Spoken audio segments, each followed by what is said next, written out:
Welcome into Sports Memo's betting podcast for Thursday, December 12th. We're talking FCS and bowl games. Early looks here with Mid-Major Matt. Follow him on Twitter at Mid-Major Matt. Matt, welcome to the pod. How are you? Doing well. We had a good week last week in the FCS stuff, so we figured why not come back and do it again and see if we can get some more winners for the viewers. Absolutely. Get them on some right sides here. So we'll go over the FCS games, get a look at the Army-Navy game, and then kind of open it up here to the bowl games. Check out Mid-Major Matt's packages at sportsmemo.com. And just starting off at the top of the board here, Matt, we got a triple header on Friday of all FCS games here. Northern Iowa and James Madison is first on the slate, saying 7 p.m. Eastern time kickoff. And all of these, I believe, will be viewable in some form or fashion. This one on ESPN2, 7 o'clock Eastern again. And, Matt, a lot of people probably know about James Madison and North Dakota State from the FCS levels. The other teams, depending on how big of degenerate bettors they are or how serious bettors they are professionally in the FCS ranks, know about the other teams. Northern Iowa, I believe they are the Panthers, if I'm not mistaken. But either way, we got James Madison, a projected line here of minus 19.5, 46.5 being the total here, Matt. Any opinion here on the first one? Yeah, so to illustrate the quote-unquote violent nature of the FCS lines, this opened up at 13.5. It went down to 12.5 as of a couple of days ago, and then all of a sudden woke up on Wednesday morning, and it was 19.5. And so when I'd say that I may not necessarily have a play right now, that's the reason why. Another case in point, the total in this one started out at 42.5, went down to 41.5. Now it's 46.5. So it's kind of a waiting game in certain situations, and we'll talk about with each of these matchups. If there's a number you like right now, you jump in. The problem is you may miss some value if it moves in your direction the next day or as we get closer to kickoff. So these are all things you have to consider with the FCS lines because so few of us bet on these games that any sort of movement, any sort of $500,000 wager is going to move these lines. And as we've talked about, there's not too many books out there that have them out right now. When you talk about James Madison, I mean, their offense, they're averaging nearly 500 yards of offense per game. They beat you with the ground game. They beat you with the run, with the passing attack. Ben DiNucci, the Pittsburgh transfer, last week had 3 incompletions, I believe.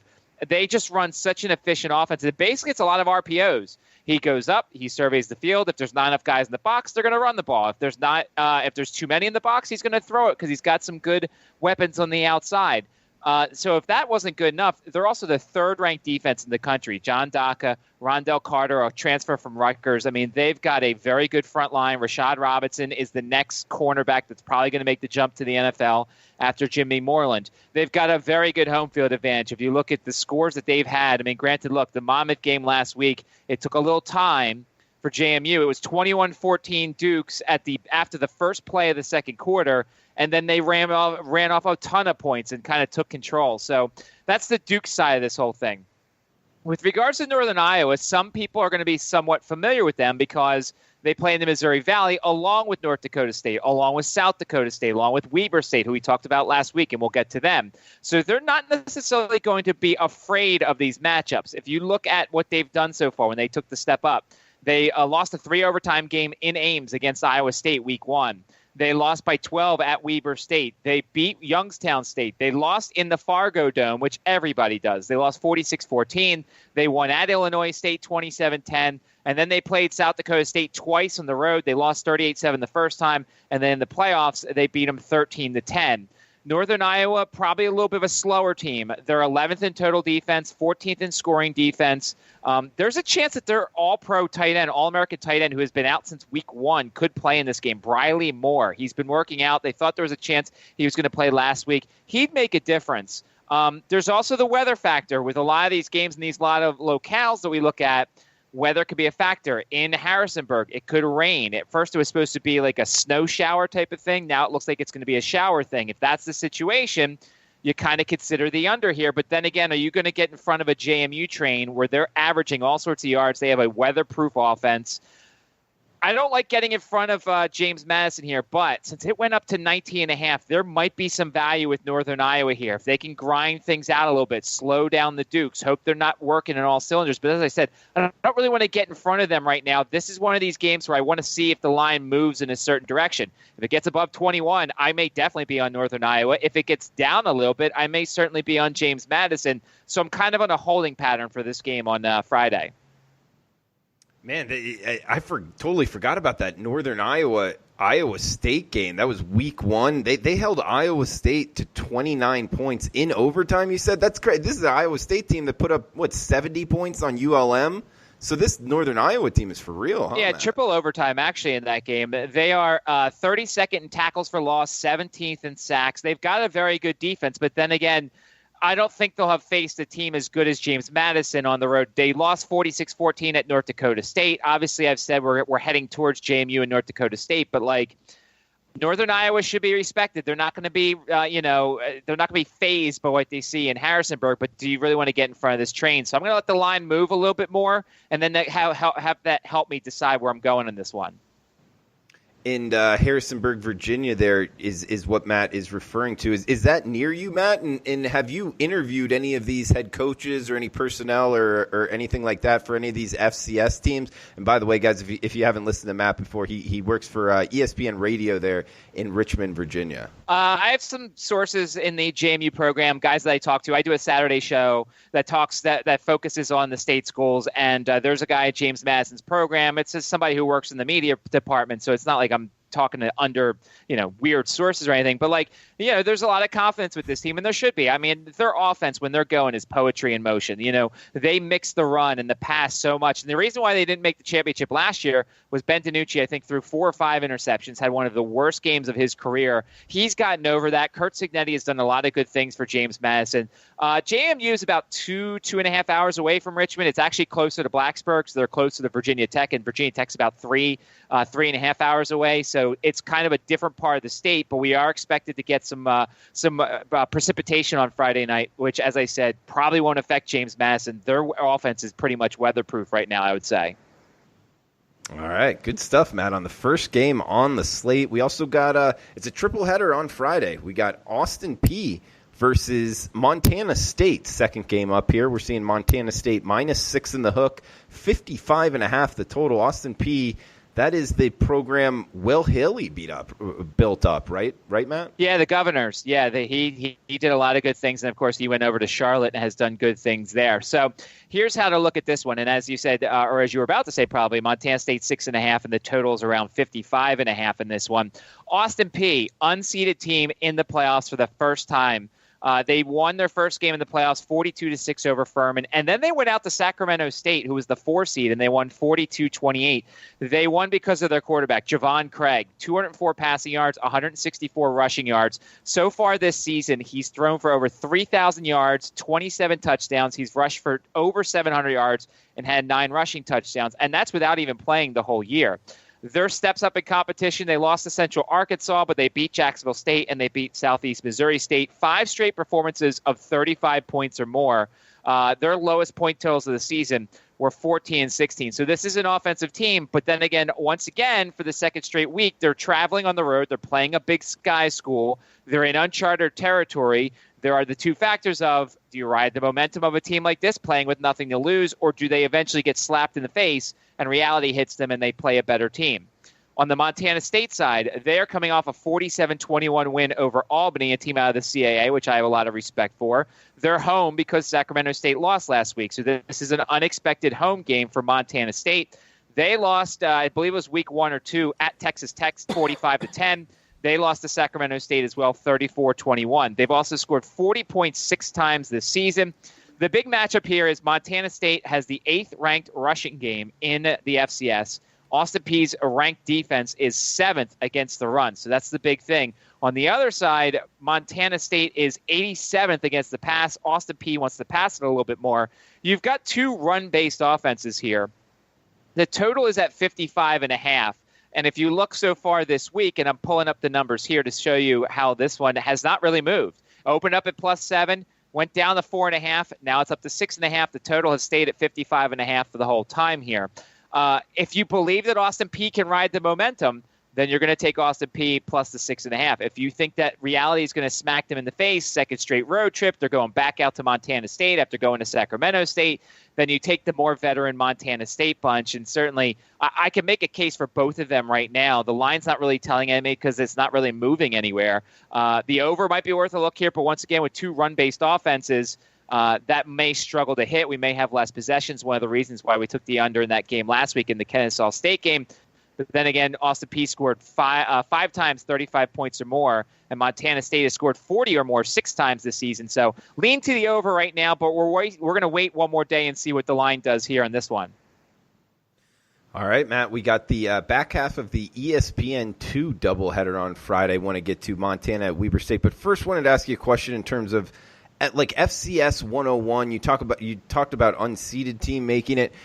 How is the FCS playoffs kind of set up here? So there are the teams that have a bye. So like the ranked teams, I believe it's 1 through 8 or so. They all have a bye week and they all get home. So that's the North Dakota States, that's the JMUs, that is Weber State, that is some of the schools that we talk about here. And then there are the unranked teams who all have matchups the week before. And basically the committee just moves them up and down and decides, they try and stay away from conference rematches, but there's been years where the CAA's had like 6 teams. It's been impossible to do so. And as we talk about in these next 2 matchups, there are going to be rematches. So the committee kind of tries to get away from it, but with the Missouri Valley and the CAA being so good, they can't really do that. And then, this week they'll move on, and then that's why you have unranked teams and so on and so forth. And so it's kind of like a normal tournament setting. So there's 24 teams that make the tournament in the FCS. Yes, there are a bunch of first-round games, and then there's some seeded teams that have bye weeks, and then we go on from there. So, we're at the, there's 4 matchups, so that's 8 teams left, and so that's where we kind of are right now in the FCS. Interesting. All right. Well, we got Montana at Weber State up next. This is the nightcap on ESPN2 Friday night here. Friday Night Lights, 2.5. That's Montana laying on the road, 55.5 the total. So this one will show you once again how violent these lines move. Opened up on Tuesday, because these come out on Tuesday usually, or Monday night very late. Weber State was a 1-point favorite. Went down to a pick'em, went down to 3. Weber State plus 3. Now they are a 2.5-point home dog. The total opened up at 57.5, went down to 55.5. And I think part of this is because these 2 teams have already played each other. And actually, it was a couple weeks ago in Missoula. Montana won 35-16. They have been very good. They got healthy. Dalton Snead, their quarterback, last week against Southeast Louisiana, threw for 459 yards and 5 touchdowns. He went absolutely crazy. He is a big-time part of that offense in Montana. They've scored 30 points or more 10 times this season. The weather was certainly a factor in that first game. It was a lot better. It was cooler. It was 40-something. There was a little bit of precipitation. But now when we play this game in Weber State on Friday night, it's going to be a lot colder. There's potential for some snow. Of course, there's always potential for snow. If we look at that first matchup, Montana went up 35-3. But if you look, they had only one sustained drive of 6 plays or more. They had a 9-play drive that resulted in the final touchdown when the backups were in. Of the Grizzlies' 16 drives in that game, 9 were 3 plays or fewer. 3 of those 9 were in short fields, whether there was shanked punts, whether there was turnovers, whatever it was. 6 other drives were 3 and outs. So when Montana had to work for things, they struggled a little bit against this Weber State team. Weber State is 18-2 at home since 2017. They've got a very good home field advantage. They're going to want to get revenge here. The other factor from that first game, the running back, we had Josh Davis for Weber State. He ran it only 9 times because he was coming off a concussion, got hurt once again. He's been the leading rusher the last 2 games. He's going to be a big piece. Weber State also lost 2 wide receivers to that game, Devon Cooley and Rashid Shaheed. Cooley's playing. He had a very nice game against Kennesaw State last week. They also lost their tight end. They lost their quarterback, Jake Constantine, in the 4th quarter. He's had 5 touchdowns and 1 interception since then. Weber State also lost 2 starting cornerbacks in that game, one of whom is coming back, and one of whom had interception against Dalton Snead. So, there are a lot of factors here that make me want to play the home team. As of now, it looks like it's going to be 30 degrees, 40% chance of a rain, snow mix, and a chance of actual accumulation with snow. So that's going to be a lot of fun to watch. Montana has the 89th ranked defense in the country. You can beat them through the air. 119th against the pass, 22nd against the run. Weber State, though, not as good against passing the ball. 79th ranked team in the country when it comes to passing the ball. Something about this game tells me that Weber State is going to win. I told you last week I thought Weber State, if there was any value with anybody outside of those top two, I thought it was Weber State. There's revenge. Dalton Sneed concerns me a little bit here. I don't love Weber State right now. I'd also love to get some more points potentially if somebody wants to put a bet in on Montana. But I think revenge here, a healthier Weber State team, a home field advantage, a weather situation that could benefit them. I don't love the 2.5, so I'm not going to lock it in yet. I'm going to hope that I get more points, or unfortunately, I just won't play the game. But right now, I lean to Weber State, and I hope that it gets above the key number of 3. In mid-major, Matt, this is the only game where the away team is now favored. Is that normal in the FCS ranks, and is that an alarm to you as a sports bettor? Well, of course it's an alarm because, as we said, and you see this in basketball, and we see this occasionally in football, when you have a team favored, especially a home team favored, and then that crosses over and goes over to the other side, no matter what the sport is, that's always a concern. Montana's probably playing better football right now. They put up a boatload of points against Southeast Louisiana, but the familiarity thing, like when I've talked to the JMU coaching staff, and I've talked to people in the CAA in the past. They're always very happy when they don't have to see a team that's played them before. There's something to the whole getting to know a new team. That's why when we get into the bowl stuff, the new matchups, the new teams you never played for, studying somebody you probably never played for, it's all fun and new and tough for both sides. Here, Weber State just saw Montana. Weber State's healthier than they were in that first game. So the familiarity here, and you're getting a home team, and you're getting points here. That's why I lean here. But then again, of course, we know the key number is 3, so I may wait, hope I get that 3 or above, or else I may just sit off this game and just wait and see. Maybe it's an in-game situation if Weber State gets an early lead and we get a line to our favor. And also, I noticed the quarterback's name, Dalton Sneed. Where do I know that name from, Matt? Dalton Sneed is a transfer. I don't remember from where. I think you're thinking of maybe the Kansas State quarterback. Wasn't there a Kansas State quarterback that was Nate Sneed? I'm not sure. I want to say either like West Texas, maybe even UNLV. There you go. You're actually right. It's UNLV. He went to UNLV, redshirted in 2015. Played at UNLV 6 games in 2016, then went to Fort Scott Community College in 2017 before coming over to Montana in 2018. Okay. All right. Good stuff there. So we got the transfer from the Division I level playing at the FCS ranks in the playoffs. And on to the Saturday card. Last FCS game we'll talk about. Then we'll open it up to FBS level here with Mid-Major Matt. Check them out on sportsmemo.com. At Mid-Major Matt on Twitter as well. But the Saturday game here, we got 6-4-3, 6-4-4. Illinois State at North Dakota State. Looks like North Dakota State heavy favorites here, Matt. Seeing 23.5, 41 being the total here. And I know, before we get to this game for a second, I know that in the comments I've been called the wishy-washy guy. You know, why doesn't he come in? And here's the thing. So I'm not giving you my picks because I'm not. I have nothing in any of this stuff right now because, as I said, the lines move so much that I'd rather take a chance, get a line in my favor, than play a number that's bad, and I'd rather just miss the game altogether because I'm waiting for a certain number. And there's a good chance in a lot of these games you may get that certain number. So I feel like I'm giving you the information. I'm giving you my leans as of the numbers right now. But in the FCS more in the FBS, there's a lot of movement. So therefore, that's kind of why there's the wishy-washy nature. Just explaining that to the people who in the comments who say that. And so for this game, like, look, North Dakota State is the Alabama of the FCS. They're the team that's going to, you pretty much can pencil them into the championship here. But once again, this is a rematch. These two met back in Normal, Illinois, which is where Illinois State is. North Dakota State won 37-3. Trey Lance, their quarterback, 12 of 15, 189 yards, 3 touchdowns. They had 482 yards to 200 yards allowed for Illinois State. So, like, North Dakota State absolutely dominated this game. If you look, North Dakota State is averaging just under 40 points per game while giving up 12. That's right, 12.3 points per game their defense has allowed. At home, they've won by 31. They've won by 11. They've won by 32. They've won by 22. They've won by 36, they won by 35, and they won by 24. So, like, they have arguably one of the best home field advantages in any sport almost. You know, it's funny because Richmond went there, and I work for the Richmond broadcast crew. I do stuff in the studio. And Richmond went there. I don't remember what year it was. It was many years ago. But it was so loud in that building, the acoustics of that building, with all the people that go nuts and the walls and stuff. They've perfectly built a great arena for that sort of thing. So the home field advantage is real.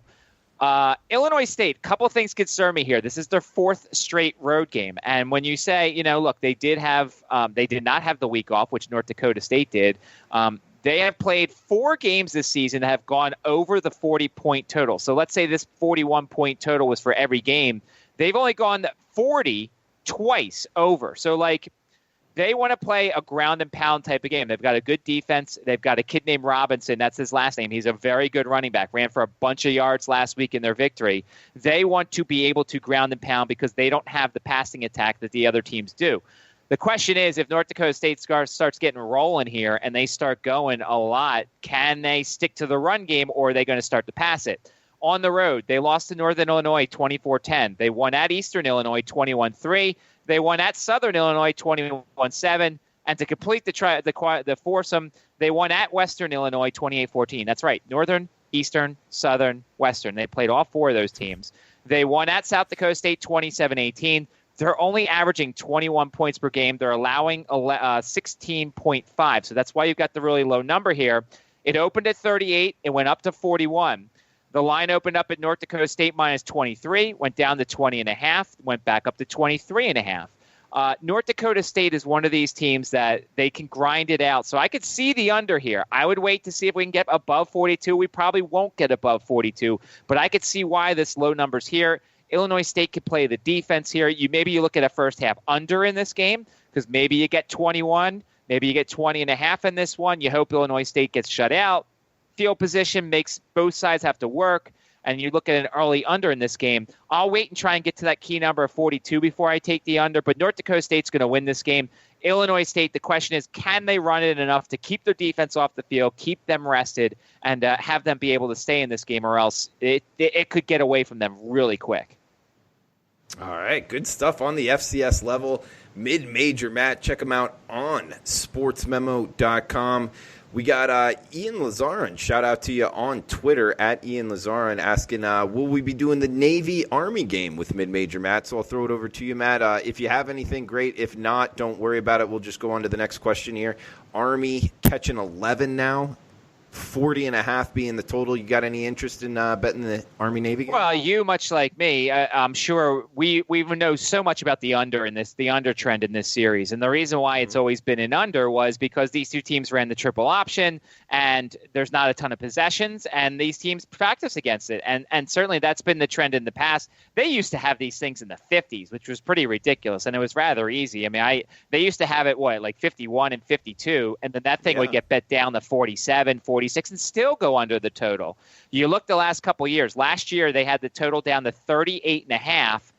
Army won 17-10. They still took care of business. It was a 7-0 halftime game. I don't remember if that was the one that had snow. I don't think last year's game was the one that had snow, but there was some snow in the recent history in this series. You look at 2017, Army won 14-13. The total was 45. So this thing opened around 43, and then it went down to 40. I still don't think that's enough, maybe. I think there's a chance that you could get an under in this game. Here's the weird thing, and I don't know if you remember the look-ahead lines, because certainly this was one of those games of the year, I think, on the Westgate. I don't know if you still have that document, but when this season started, Drew, Army was I think an 8.5, 9-win total team. Like, there was a lot of optimism when it came to Army. You look at the Hopkins kid. He runs this offense really well. The defense was supposed to be really good. Of course, we see now that the Jay Bateman loss, what he's done at North Carolina, can't be understated. And now you look at this line, and I'm guaranteeing that Army had to have been favored before the season began, because we also didn't think much of Navy. They had, 2 starters back on defense. The offense was a little shaky in certain spots. The offensive line, the skill position guys, say it, on Navy weren't supposed to be that good. And look at what happened. Flip the script. Navy's having a really good season. Army's been dealing with a lot of issues at quarterback. I'd like to know who the quarterback's going to be for Army. I think there's some value with Army in this one, especially if you look at this. Even when Navy used to dominate, this series, there were still some close matchups in here. I still think the talent's there for Army. I think depending upon who the quarterback is, because Hopkins has been banged up, they had the Christian Anderson kid, they had another kid who got hurt in the VMI game. It's hard to find out who the injury situation for the academies because they've got government stuff and everything like that. But once I find out who the Army quarterback is, I think there's some value with a double-digit dog here in this series. 11 points, which is, a possession and a half in a game that could see, I don't know, like 6-7 possessions and a half or even in 3 quarters. I think it's a lot of points, Drew, for an Army team that we thought was going to be really good this season, and they're going to get up for a game like this against Navy. What do you think about this game? I kind of like Navy, man. I think that Navy's actually going to be able to throw the ball a little bit, but I'm with you. I think that it's a lot of points. I doubt I get involved from a side perspective. My first reaction is, like you were talking about, this number, it's not like Army and Navy have really changed a lot over the last decade, but this total has gone from posted at, 51, 52 in that time frame to now just 40. And I know the under trend, it's tough to step in front of those kind of multi-year trends here, but I feel like the over of just 40 points might be worth a look, but at the same time, I'm not confident in that, man. I haven't bet anything on this game as of yet. Well, and the last thing here in this, Army played Air Force, another team that runs the triple option, 17-13 game at Air Force. But the one thing that goes to your trend is when Navy played Air Force, it was a 34-25 game. Now, their defenses obviously have, Navy just gave up 41 points to Houston last week, but these teams have had extra time to prepare. Navy, of course, has another game, their bowl game. Army does not. This is their last game of the year. I was very disappointed by Army in that game against Hawaii. I had Army against Hawaii because Hawaii had nothing to play for. Army scores 31 points, but they give up the 52. I don't know. I have to dig more into this matchup, but first look, of course, I'm leaning to the under. And I'm leaning towards Army plus the 11 here, but nothing locked in yet. And I, as you said, I may not even play anything in this game on Saturday. All right. Well, he's Mid-Major Matt. Check him out at sportsmemo.com. Also, special coupon code for this podcast, MMM29 at checkout. Will give you his 3-day all-access pass for just $29, less than $10 a day. 3-day all-access, MMM29 is the coupon code at checkout. He does college basketball, NFL, college football, amongst others, I believe. But either way, check him out, sportsmemo.com, MMM29 is the coupon code. Also, shout out here to at David R. Mackus asking, how do you find out if players are going to play in a bowl game? I hate to bet on a game and find out certain players aren't playing. Do you want to have at that one, Mid-Major Matt? So here's my theory, and I know everybody's different. You probably have a theory when it comes to bowl games, and Teddy covers, and everybody else on our fine websites, Wager Talk and Sports Memo. My philosophy personally, and this is what I've done. So when the bowl lines come out, I take a look at them, and you kind of have to play, forecaster here. You have to look at these teams. We've now started to see the trends of, as the Twitter question asked, guys who are preparing for the draft and don't want to get hurt. There are a lot of teams where that happens. You kind of have to guess a little bit, and I know that's not necessarily what you want to hear. You read the tea leaves, you listen to the press conferences, you go over all this stuff. The theory here is this. If you see something you really like right now, you jump on it. I've already jumped on one game. I believe you and I are on the same side on this one when it comes to a game that's coming up on December 26th. As I've put that play up already on the website, and it involves Miami and Louisiana Tech. You kind of have to guess, and you kind of have to say, look, does this star really going to play? We saw Lynn Bowden came out, the quarterback / wide receiver for Kentucky, said he's going pro, but he's playing in the bowl game. I believe I just saw Jordan Love, the quarterback for Utah State, is going pro, but he's also playing in the bowl game. So you really have to guess. When you see this list of games, and when we film this, when we're doing this, it's still, a week, just over a week away from the first bowl games, the Buffalo-Charlotte game and the Kent State-Utah State game. If you see a number you like, jump on it now. Just be prepared if you have to hedge it or if you have to buy out of it if a star player gets hurt and you don't have, or somebody says they're going pro, or the inevitable guy who gets in trouble in Miami or in Florida when they're bowl week and they do something stupid and they get suspended for a quarter or two. There's also the coaching situations. Could a coach leave? Could a coordinator leave? These are all things you have to consider. Some people like to wait until close to the game. get their number, and kind of figure out from there. Some people like to play forecaster and decide, all right, I think this guy's going to leave. I think this coach is going to leave. I think this is how it's going to affect them, so I'm taking so-and-so. Plus, you have to worry about motivation. That's where you come in on reading the press clippings.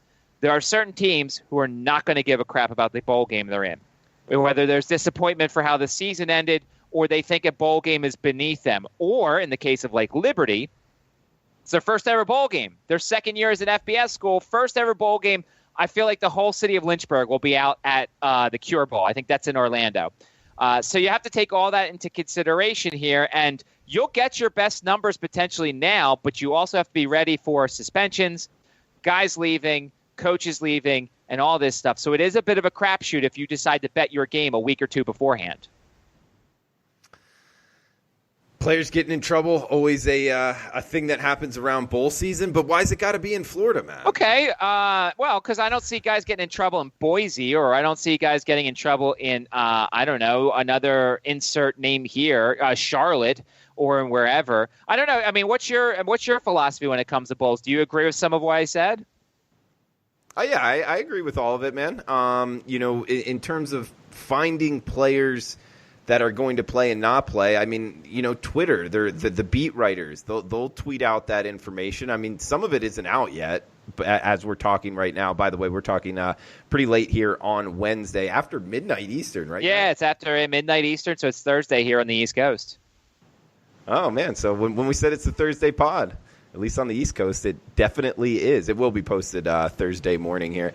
But yeah, overall, just dig for the beat writers. Coaches will talk about it in their coaches, radio shows, the local radio shows. Also, each bowl will have like a coaches conference, kind of like the coaches speak that they'll do for the bowl game. You'll get some information there as well. So that's what I would go about it. But it is a frustrating thing to betting bowls. And if you're getting in on early numbers, it's just something you're going to get some of them. You're not going to get others. But overall, hopefully you find some more edges than not. But my best advice is follow the beat writers and what they say. Nobody knows the teams better than the beat writers. Yeah, bowl games are a lot of fun to cover. I've covered a bunch of bowl games the past couple years. I've followed Tech around when they were in the Orange Bowl, when they played Kansas. I went to the Chick-fil-A Bowl when they played Georgia. It's a lot of fun to cover these games. And the coaches do speak enough, and there are things that you can read between the tea leaves. I understand that a lot of people think that when we're the handicappers, we do a lot of the work, and we certainly do. But if you want to get in on some of this stuff, you should certainly follow beat writers on Twitter. There's a guy that does fantasy college football on Twitter. He's a really good follow because he kind of quote tweets a lot of things. And certainly you want to pay attention to who's hurt. Like Virginia had a couple of injuries in the ACC championship game, so you want to pay attention to that. And motivation also, as we said. If you can see a coach and he's starting to talk about next year, he's starting to talk about recruiting, and players are not necessarily focused on their bowl game, and certainly you'll see some of those situations coming up. You got to pay attention to that as well. I go back to the game we talked about, Mississippi State and Miami of Ohio, when Miami, Ohio was like 6-6, and Mississippi State's an SEC team, and they're playing in a baseball stadium, and Miami, Ohio clearly was the less talented team, but they were more motivated, and they covered the game, despite the fact that if it was a normal September Saturday, they would not come even close. I remember that game very well, Matt. That was a good one. But in St. Petersburg, yes. So we're going to open it up here, just any early bowl looks, and we'll have Matt on next week, so might not hit them all here. But follow him on Twitter, @MidMajorMatt. Services at sportsmemo.com, and coupon code MMM29 for his 3-day all access for less than $30, just $29, less than $10 a day. MMM29 at checkout. Matt, what bowls did you want to throw out there, man, to the listeners? Well, so I'll touch on real quick the three bowls involving the Virginia schools, because they're the ones that I cover the most. You've got the Cure Bowl in Orlando. It's Liberty against Georgia Southern. When you've got Liberty here, as we said, first bowl game in their history, and this is just their second year as an FBS team. They did the brilliant thing when they got into the FBS. Their AD, who I don't like because he's the Baylor AD and he's a terrible human being, but whatever, we'll put that aside.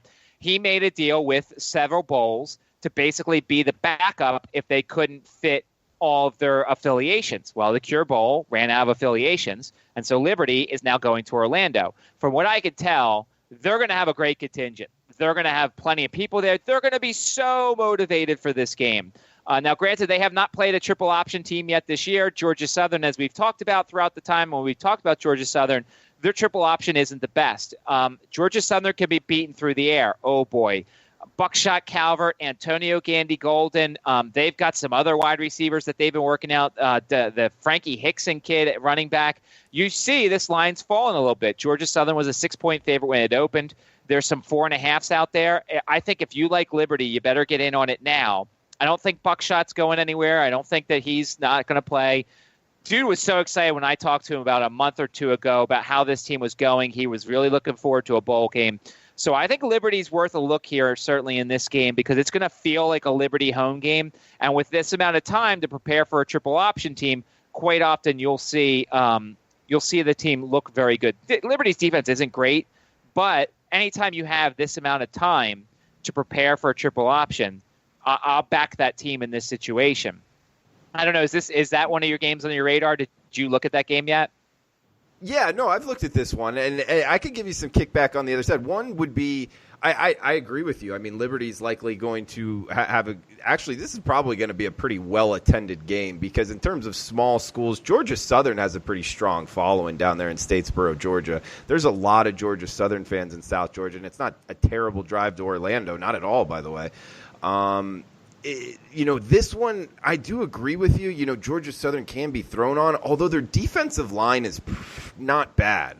They kind of cycle in a lot of different defensive linemen when you're watching them play. So that makes me think it might be an advantage maybe for Georgia Southern to kind of get after Buckshot. Plus the fact the Flames, man, when you start looking for quality wins, Matt, their wins are New Mexico State, Massachusetts, Maine, New Mexico State again, New Mexico, Hampton.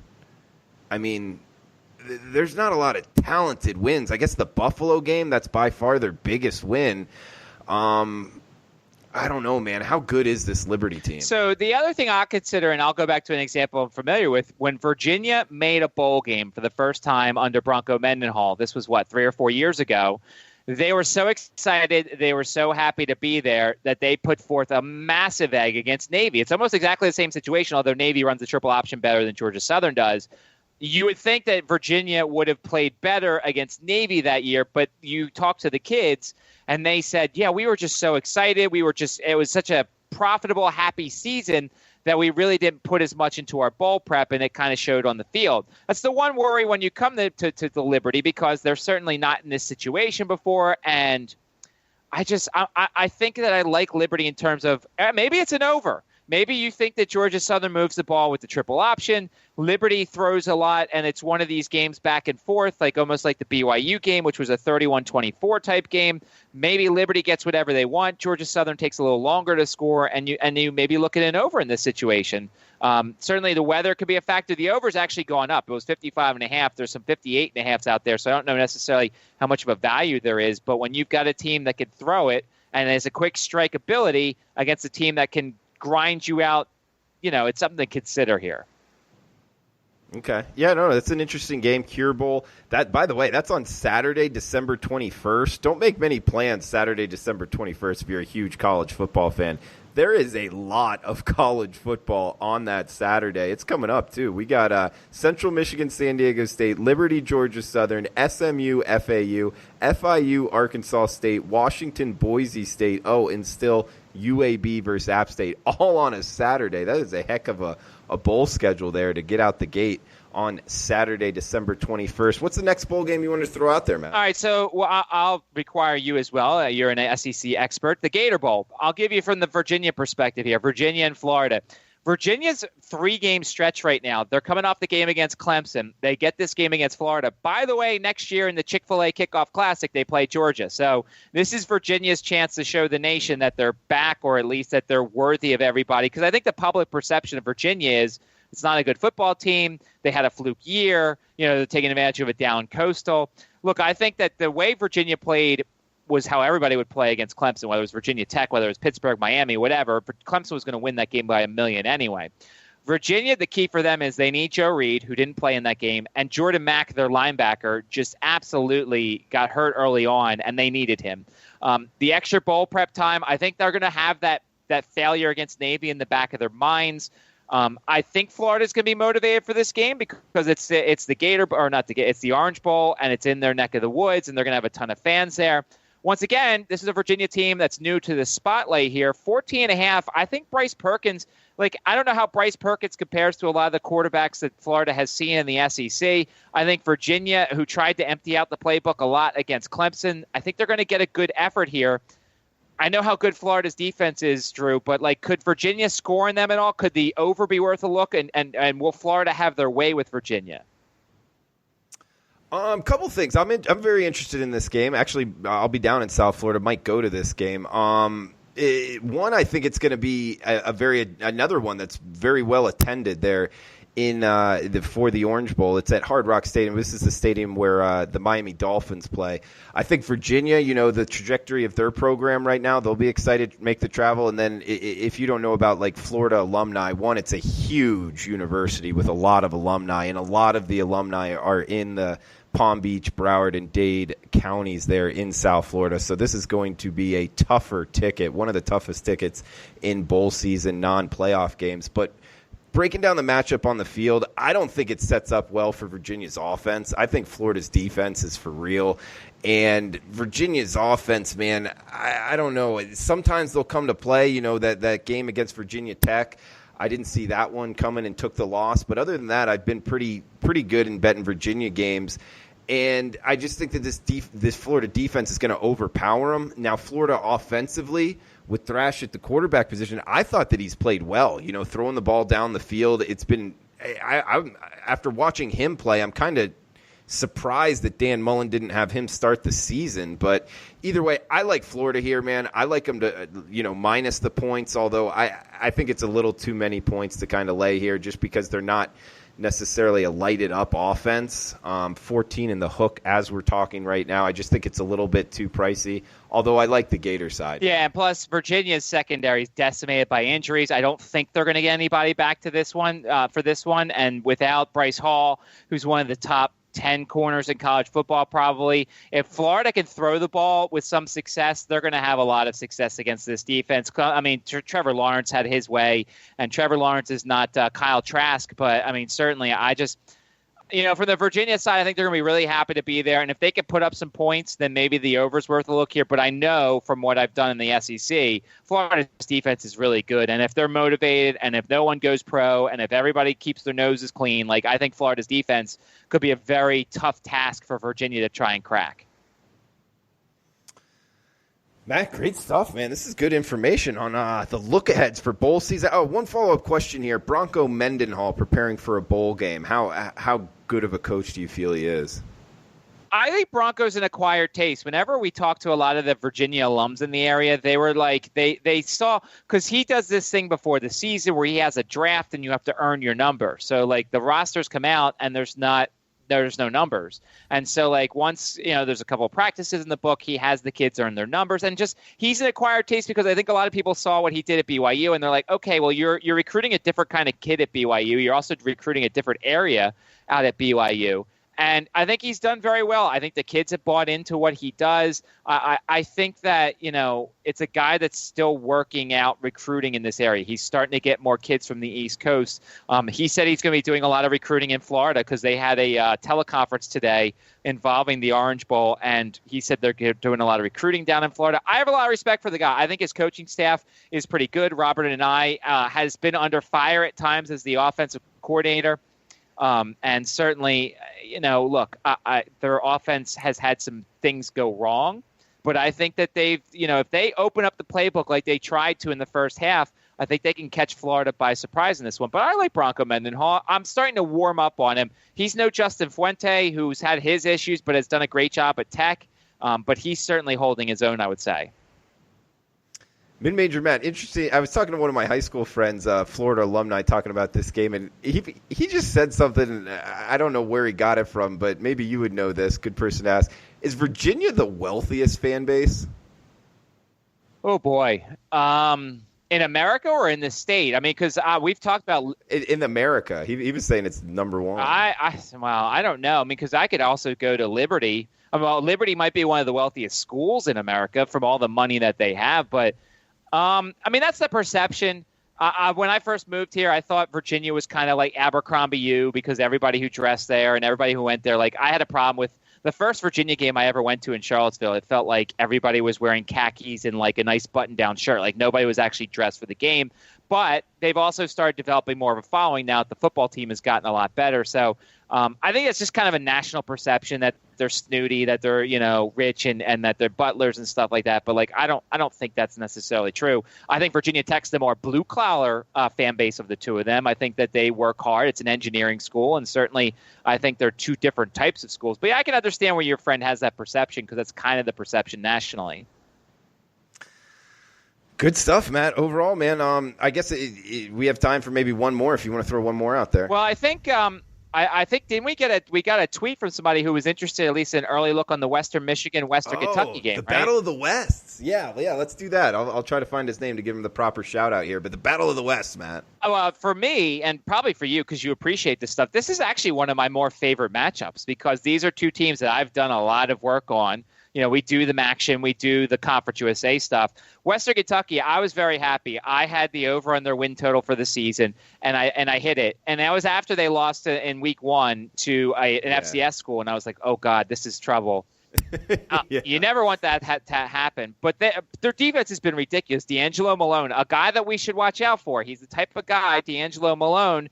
He's a sophomore, but, I don't think he's going to sit out this game. I don't think he's going to do anything, but, like, he is the key to that defensive line. Western Kentucky's a defensive-based team. They have put up a lot of points, but that was against Conference USA. I really like the Ty Story kid. Probably should have started. The Arkansas transfer. They had the Duncan kid in there. He wasn't that great. And then he gets hurt. Story comes in, and everything continues to roll for the Hilltoppers. So I really like the Hilltoppers' defense in this one. And they come in. They've won 3 straight after a 2-game losing streak, so they're feeling good about themselves. I don't think there'll be any sort of motivation issues. Western Michigan, on the other side, they close out with that really disappointing loss at Northern Illinois, 17-14. The reason why I was disappointing because if they win, they at least would have had a shot to go to the MAC championship game. They lose the game. Got to be disappointing. They've got to be kicking themselves. One has to wonder what the mindset is. So definitely this is one of those teams you want to read the quotes, you want to read the sound bites, you want to get the temperature of the kids. Are they excited for this game or are they not excited? Western Michigan goes as John Wassink goes. He's the senior quarterback. You've got Levante Bellamy, who's a really good running back. They've got some decent wide receivers. Of course, they missed Dwayne Eskridge, who got hurt in the Syracuse game. This is a team that could put up a boatload of points. I'm not necessarily a believer in their defense. I don't think their defense is that good. Yeah, they held Northern Illinois to 17. They held Bowling Green to 10. They held Miami, Ohio to 16. But, like, these are poor offensive teams. My early lean is with the line movement to Western Kentucky here. They open up around 2, according to the website I'm looking at. There's some 3.5. There's a 4 out in a certain sports book or 2. It's above that key number of 3 here. The total's around 52, 52.5, depending upon where you look. I think Western Kentucky is the better team of the two, and certainly I'm going to be reading the quotes and the sound bites from the Western Michigan camp to see how excited they are for a game like this. Great breakdown of the Battle of the Wests, Matt. I love it. And shout out to Lou Skunt for the question here on Twitter at Lou Skunt. That's his name, and he's one of my favorites. He's a guy that's been a watcher for many years there, Matt. But, Matt, man, great breakdowns on all these games, FCS, bowl games, Army, Navy. Obviously, mid-major Matt, a staple here on the Sports Memo podcast. Coupon code MMM29 at checkout for his 3-day all-access at sportsmemo.com. And, Matt, you want to throw anything else? Just to recap everything so that way I don't want you to be one of those people that fast forwards to the end. The recap is basically we're waiting on a lot of numbers in the FCS game. If I have any thoughts, I'll post them on Twitter. Yes, of course, I may put one up on the website, but I'll post it on Twitter, my thoughts. Right now, we're kind of in a holding pattern everywhere. A small lean to Weber State, but we want more points. Small lean potentially on the JMU game, depending upon where the line moves. The Army-Navy game, it's never hurt the last couple of years to look at the under. And certainly, if you want to bet the bowl games, you got to do a little bit of research. Can't just sit on your laurels. Can't just remember what these teams have done during the regular season. Research if you think they're going pro. Research the team and their mindset entering the game. Injuries, where are the coaches going, and all that stuff. Got to do a little bit of work. We'll help you out with those games, but certainly those type of games, you're going to have to do a little work yourselves as well. Mid-Major Matt, good as always. Check him out on Twitter at Mid-Major Matt. His packages at sportsmemo.com. Guys, we will have Teddy Covers and Minty Bets on to break down the NFL Every Game on the Board podcast. So best of luck with your bets until then.